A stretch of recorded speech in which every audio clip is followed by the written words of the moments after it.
အညာသူမြေပဲလေးနဲ့ပေါ့နော်ကြက်သားကြော်တယ်ဒီကြက်သားလေးတွေကိုသားအချိုမုံငရုတ်ကောင်းရွှေလိပ်ပြာခရုစီနောက်ကြက်ဝတ်ကားပေါ့အဲ့ဒါနဲ့ခုနနေထားတာပေါ့နော်နေထားပြီးတော့အညာသူမြေပဲလေးနဲ့ကြော်တာပေါ့ရှင်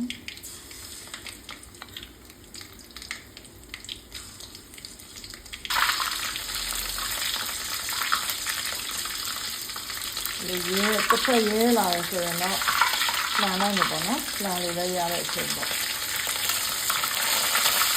လိုဘယ်လို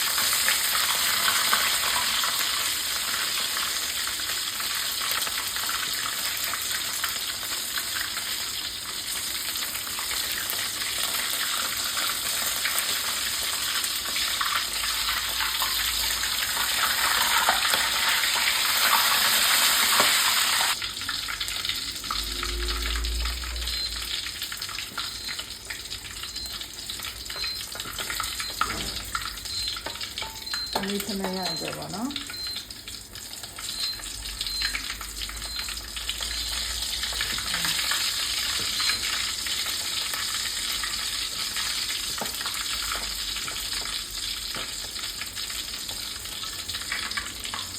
အိုးလေးကိုပြင်နေတယ်